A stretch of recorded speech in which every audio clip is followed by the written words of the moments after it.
Good morning, everyone. Good morning. Good morning. Today, my special guest, my beautiful daughter, Angela. How are you, honey? Hey, Dad. Uh, this is funny. We may as well start off with this. So yesterday, Father's Day, Angela did this wonderful thing. She came over, picked me up, and we went to Ferry Road to buy some stuff to take over to my mum's, over to Nan's. And you want to talk about what happened yesterday, Ange? we After we we got after we got all the food. we got all the food and it smelled so good and we were so hungry. And then at a stop sign, someone decided to smash into the back of my car, not once, but twice. Twice. Twice. I know, poor girl. Poor girl. But Two anyway, times. Poor thing.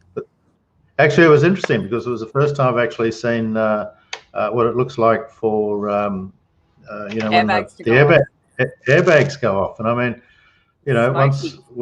once we settled down in our car, I jumped out to make sure the person behind was okay and checked in the front seat, the back seat, and make sure there weren't any babies or other people.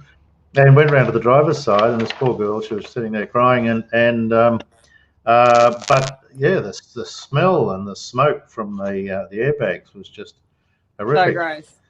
I thought the car was going to explode. I thought it was like smoking because it was on fire. I was like, oh my God, get out of the car.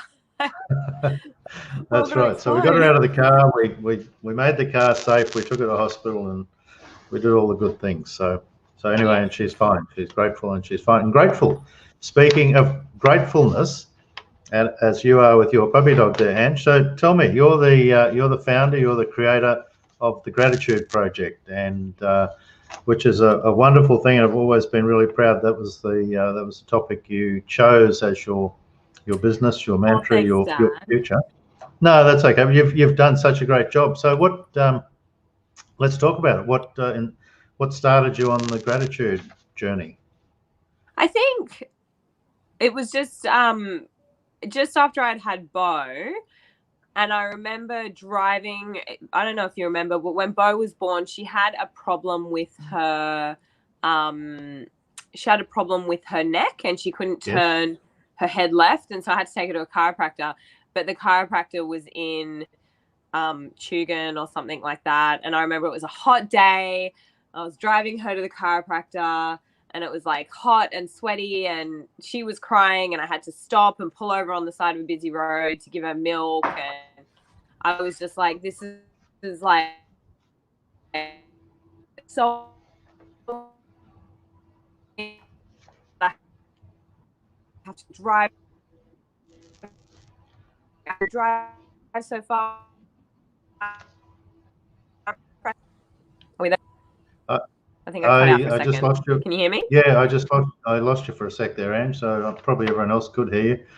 I was up in Toowoomba last week. And it was terrible, but anyway, we're back now. So anyway, do you want to just finish off, just in case nobody else could hear you? So you pulled over, and there was Bo. You had to feed her. Pulled over, fed her, was complaining, and all the problems that we 20-something-year-olds had back then. And then I realized, if I actually just took a minute and was grateful for the fact that I have a car, I can afford a chiropractor, I have a baby. There's so many women that can't, and they would give their right arm for their own child. And I was like, if I just took a minute to actually be grateful for everything going on right now, I would be much happier and life would be much easier. I realized that most of the things I was complaining about, I really needed to not complain about. And it just made me a happier person, focusing on that. And whenever I get frustrated, when you focus on gratitude, you actually just can't feel angry, frustrated, stressed, all the other things when you're feeling gratitude. So I made that my purpose of my own life. Absolutely. There's I was like, wow, this works really well. I should probably teach it to other people. Absolutely, and you've done a darn fine job of that. Sorry, you're just cutting out again there, and I'm not sure if it's across the board, but you've frozen at this stage. So anyway, there you are again. Internet problems. You're still there. It's just wow. As long as I'm still, I just keep rambling on. You talk over the top of me, but interestingly, if we go back and I just want to. But I just want to touch on, so before you got married, before you had children and all that sort of stuff, I want you to talk about your McDonald's experience, because I always tell people that was one of the best choices that you ever made was working at McDonald's, because it just taught you so many good things, didn't it? Yeah, I don't know if it Not taught me the, how to be healthy, but the rest of it was good. I used to dip my it went, chicken nuggets into my soft serve ice cream, and oh, then my snack would be just mini M&Ms in a sundae lid, and then I would put the hot sauce over them so they'd melt, and that was like my afternoon tea, and it wasn't the best for my health, but for everything else it was really good. I think they have really good systems. They obviously get a lot of young kids through there, and I always say, whenever you're teaching anyone to do anything, you want to be able to teach a 14-year-old how to do it. And I think yeah, McDonald's have nailed that. Like, if you can teach a 14-year-old how to do it whenever you're teaching anything at all, then I think you've done a really good job. So, yeah, learnt yeah. a lot. Speak as if you're speaking to a 14-year-old, and you can see obviously the fine eating came from your parents' example. So it is tea and scones this morning, and I know you really want one. I really want one, but too bad. Not too bad. That's right. So no, and I always look back at that, and I remember in fact, I just got a note here. I just got a message from the girl that good, thank you. Just going to take rest today and take it easy. So Michaela, who ran into the back of your car yesterday, she's she's left the hospital. She's all good, and she's taking the day off. So glad we're all okay after all that stress yesterday. But no, just looking back, I just remember you learned so much. I think more than the systems and so on. I mean, you worked on drive-through in McDonald's, Ange, and I remember some of the stories you used to tell me about some of the men that would come through drive-through, and you were like the 16-year-old child. And if I'd ever seen any of those men, I would have taken them apart and shot them and dismembered them. But you actually learned the other side of life. You learned how to deal with people who are less than ideal characters, and I think it was just a great education and experience for you to learn about. Not everyone out there is necessarily well-mannered or well-meaning, and you learned a lot about life, I think, there as well, didn't you? Yeah. I think it's always good, especially if, you guys sent us to a private school and took pretty good care of us, and we always had clothes on our back, and we always had good food on the table, and we were very well looked after as kids. But I think seeing as well with the other staff there, like some of the people who were working there, it was their livelihood, and there's no disrespect to them at all. It was because, that's their passion. That's what they want to do. But for me as well, I kind of saw, okay, there was a friend of mine who was the manager, and she was in her 20s. And I actually just saw that as, it's great for her, but I don't want to manage a McDonald's when I'm in my 20s. So I guess I'm going to have to figure out what I want to do to create an income that's not McDonald's, you know what I mean? And so you are, you get your mix of people there. You get your, we were at one that was close to nice schools and all the things. So you get people coming in who are in nice cars, and that helps you to dream build. And then you get people who are in, really crappy cars, or who have saved their money to take their kids to McDonald's for, a special treat that they do every now and then. And you really just get to see there's so many different people in the world, and not one is better than the other. And quite often it was the people who were really scrounging their last dollars together who were more polite and kind than the people who were there every week with their spoiled kids yelling through the window that they didn't like the Happy Meal toy. So, you learn a lot about people. You can't judge a book by its cover, right? No, absolutely. So after that, you went on and you went into high-end fashion retail in Marine Mirage and so on. Then you got married, then you had Beau, and that's when you decided that, you wanted to think about how could you create a business, how could you create a career for yourself while still being a great mum and really contributing well to the growth of my grandchildren. Thank you. And so hence the Gratitude Project was born. And so do you want to talk about that and the progression into to Juice Plus, and that's become a big part of your life, and then we'll get into the most exciting stuff that's happening for you right now in a little while. Well, I wanted to get into health because I wasn't healthy, and I could see all the ways that was affecting my life and my quality of life. And I just kept thinking, if good health is probably one of the biggest assets we can have, then if I can, why not learn all about it and, figure out how to use it to serve my family. So I didn't actually think when I was studying health coaching that I would become a health coach. I just kind of did it because I was like, I want to be healthier myself, and I don't understand food, and I don't understand how things like that work. And I was eating Cocoa Pops for breakfast and finishing my day off with ice cream and chocolate toppings. So, learning how to eat a vegetable was pretty big for me.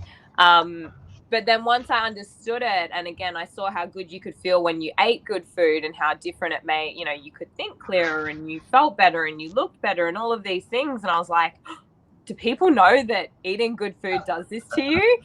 I don't think people know. Is this a secret? I was like, no one knows this. So I got to tell people this. And so I did health coaching. But what I realized with health coaching was that I was constantly trading time for money. I was only getting paid when I was seeing clients. So like we went on a holiday to Fiji one time, and for those 2 weeks, I didn't get paid because I wasn't seeing my clients. And I actually remember, I think it was New Year's 2016, I wrote out that in my, intentions for the year, I want to figure out a way that I can make a residual income so that I can still get paid even when I'm not working, and I can get paid in my sleep. Started creating a program and all these things. And then I found Juice Plus. I found the actual products myself because I just wanted to get healthier. I had just had Harper and I was so tired and so depleted, but I don't love synthetic multivitamins. I've never taken them because it doesn't make sense to me to take something that's made in a lab. So I looked for something that was made from food, found Juice Plus, started taking it, and then again was like, this is really good. I need to tell more people about this. And so started a business there. So most of my businesses have literally just started from me being like, this is something really cool and this has worked for me. So I guess I'm going to share it with other people. Yeah. Yeah. And you've done fantastically well with Juice Plus. And I love the way that you created the gratitude gang as part of that, didn't you? There's things you've done. I just look and I go, wow, as a father, I get so proud. But I mean, it's just so valuable for the people that have taken the journey with you, and for the women, because your target audience is really young mums, anyone 20, young women 25 to 40, I suppose, is your target audience. And I see the events that you've created, that you've put together. I see the stories from, I do watch. I see the stories from women whose lives you've touched, Ange, and I'm just so excited that you've created a difference in people's lives. And I think that's all any of us ever want to achieve in life, is to have been someone valuable in someone's life. And that, whilst you've done this on a huge scale, I mean, that could just be from a parent making a positive impact in a child's life. It doesn't have to be hundreds and thousands of people. Totally. But I remember going and seeing Paul McCartney at Suncorp Stadium, and I think there's 40,000 people or something fit into Suncorp Stadium, and I sat there and I just looked around because it was packed for Paul McCartney, and I thought, there's more people than this follow my daughter on Instagram. And so now you're up to about 60,000 followers, and you're what's called an influencer. So let's talk about how that works and how that's made an impact in your life as well. Well, again, it's the same thing. It's finding stuff that I love and use and believe in. And I think you don't have to have a big social media following to influence people. Even when I didn't have social media, it was one of those things where if I found something I loved that was great, I would just naturally tell people about it. I was just a natural referrer. If I found a really good hairdresser, if I found, a really good, I remember one time finding organic cola and, having it at the wedding and making sure everyone was trying it because I was like, this is amazing. So I just naturally was referring people to things, which is like you're influencing others by your choices all the time. It's just how many people are actually listening. So I use my social media as a platform to help other people. So I don't know. I guess I'm an influencer, but I don't know. Well, look, you are, and I realised that I actually started asking you questions, and then I led you down a totally different path to talk about being an influencer. We'll come back to the other thing, but tell me, like Mugu, which I now use on my long hair. I use Mugu products and so on.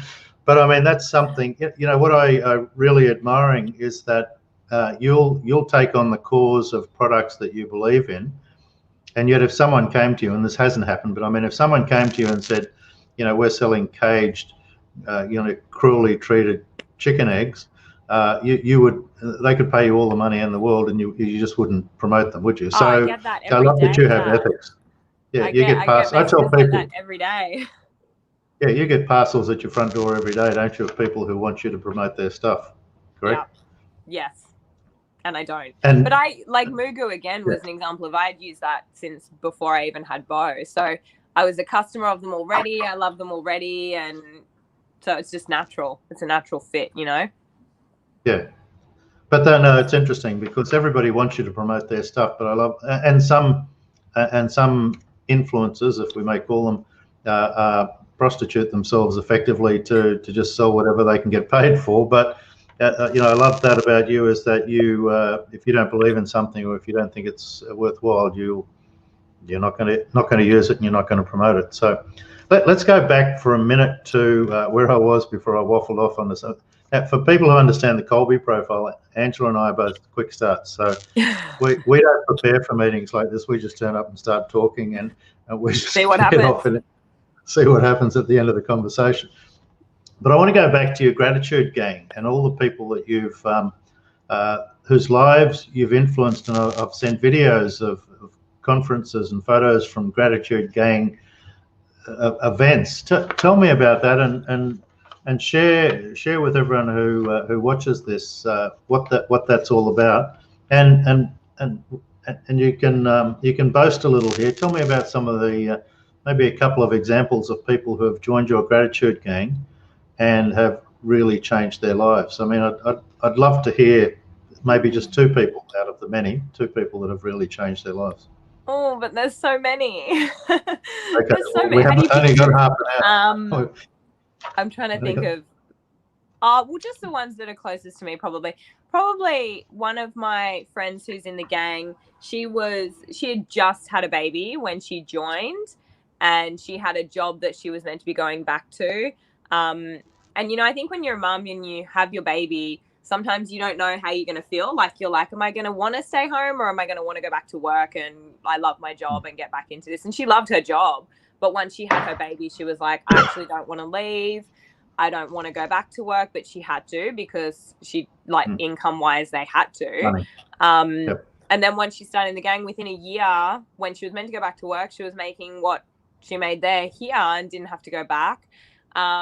We've got another girl in the gang who was in a relationship that was not great and couldn't leave due to financial reasons. She was too worried about what would happen money-wise. She was too worried how she would survive without making an income. And again, she did this, and she just did it on the side, and she saved, and she was putting money away, and she's now left, and she's happy, and she doesn't have to stress about what he's going to do, and she's just got control over her life again. Whereas I think for a lot of women, especially when you have a child and you can't necessarily make the income you were making because you're a caregiver, it's like, how am I going to do this? So just giving people the choices and the options to say yes to the things that mean more to them, that's kind of what, that's kind of what the whole thing is about. Empowerment's really good word, isn't it, for what you're allowing these women who have joined you. And how do they find you in the first place? Oh, a whole bunch of ways. Well, I mean, some people find me. Some people find, there's 1,000 people in the gang. Everyone's talking to their people, and everyone's sharing with their people. So, you kind of, that ripple effect just happens, Yeah, absolutely. Look, every time I go into a pharmacy or something like that, I always make sure they, like I bought some mugu the other day, and I walked up to the pharmacist and I said, I'm going to buy this, but you have to follow my daughter on Instagram because, she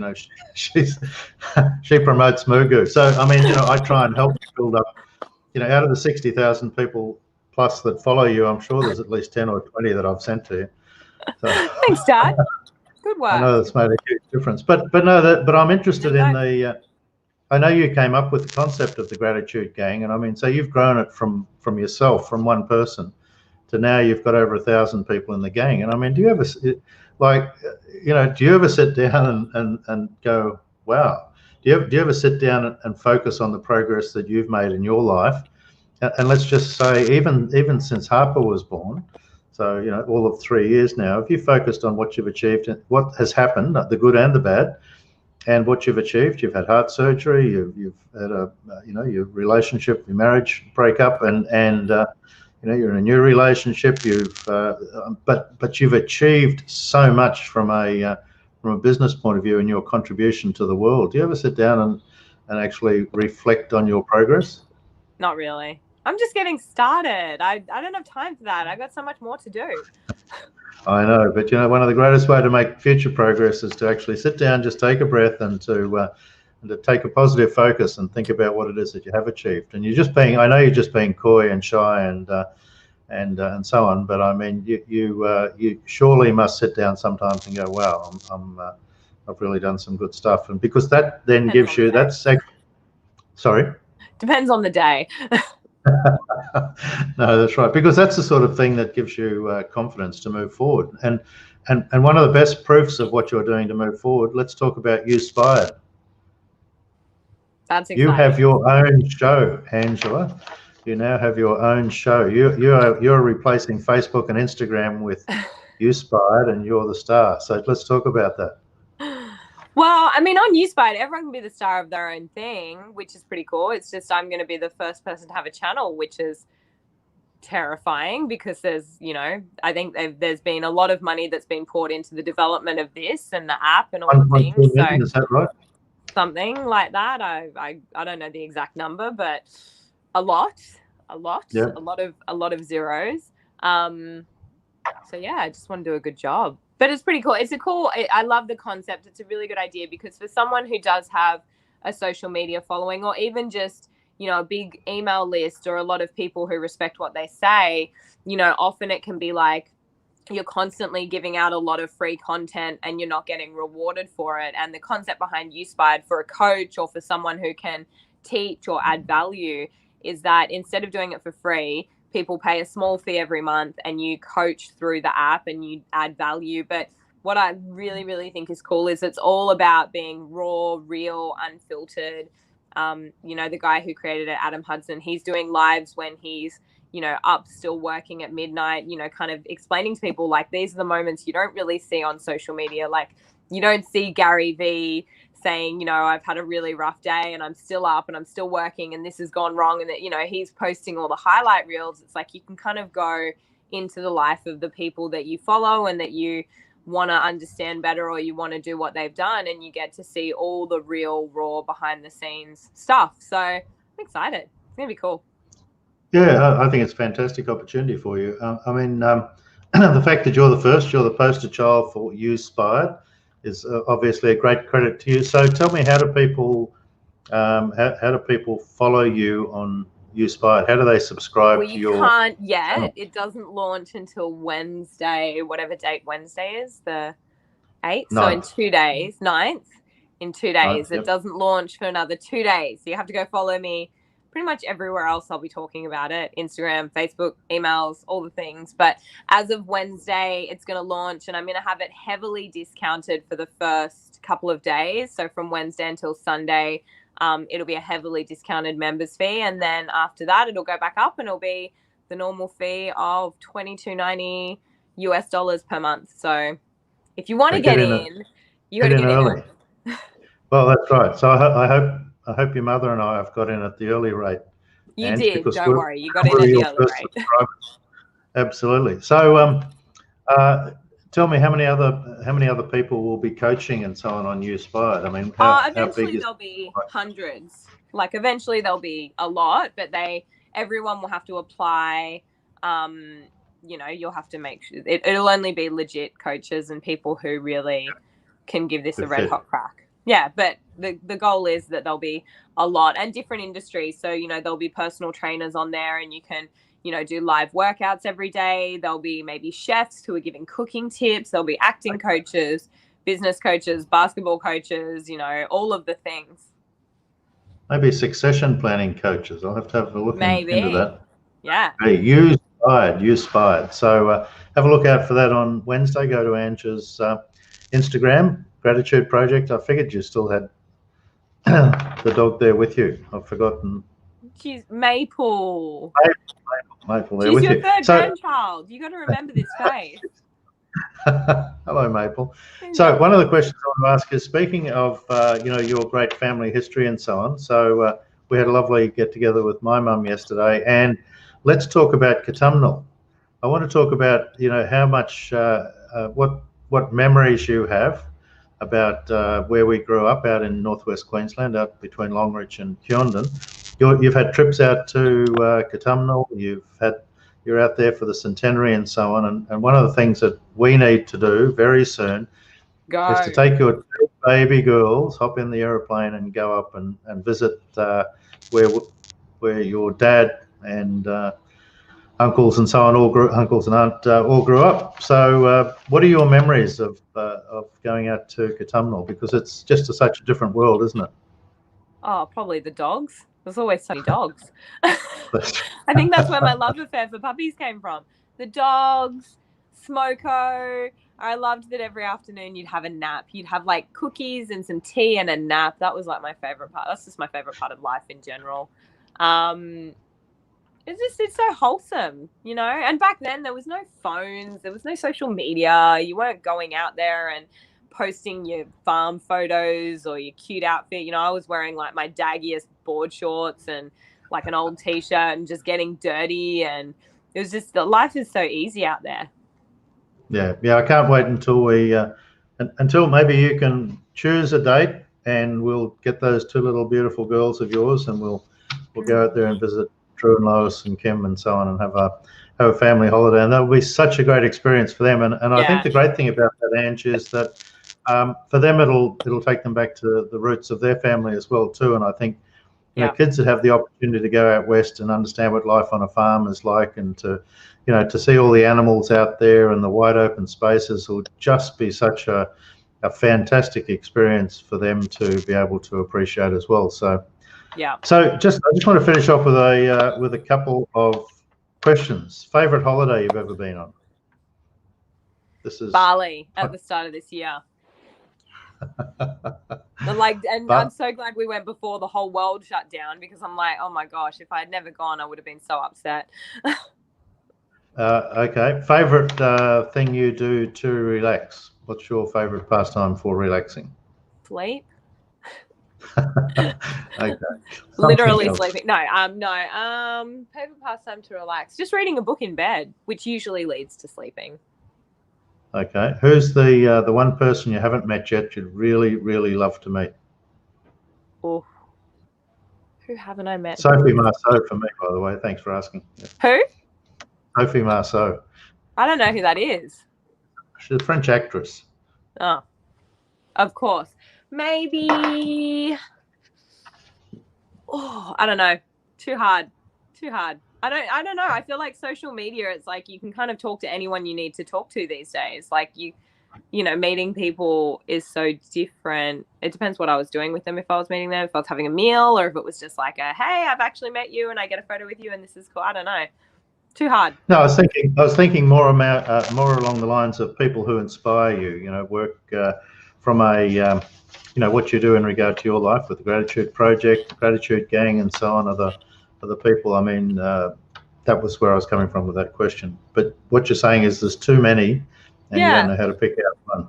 Yeah, there's too many, and you, like I said, you can kind of nowadays, even the big guns, you can kind of go on your social media and send them a message and usually get something back from them, or tell them how much you admire them, and still get a little something back. Social media has made it kind of easy to access everyone these days. Absolutely. Favorite parent? Oh. Both of them. Just say both. Think about that. Favorites create limitations. You know that. No, I don't want you to answer that, because I would hope that we're both equally favorite. I don't have a favorite. No, there's no favorite parents. What does my mum say? The favorite child is the one whoever's with her at the time. Okay, and finally, your big plans for 2021. Well, if the world opens up again, to travel everywhere that I've ever wanted to go, because not being able to travel has made me realize I should have done it while we could have. And then business-wise, to just keep doing what I'm doing and growing what I'm growing, and find more people and help more people, and Yeah. Yep. And success will come from the more people that you help. Absolutely. Angela Simpson, Angela Westcott, whatever. Lovely speaking with you this morning, and I'm so glad we survived the car crash yesterday. I know. It's gone from being a mingle to a car crash, so it's getting more important by the minute. It'll just keep getting more important. It will. Eventually, we'll be like, the car was written off and all this. Like, it'll just get worse and worse. It was smoking, it was on fire. Hey, just quickly before we go, Instagram, and how do people follow you? Instagram at gratitude_project. Facebook, The Gratitude Project. Website, thegratitudeproject.com. That's it. Awesome. See you later, honey. Bye now. Bye. Bye.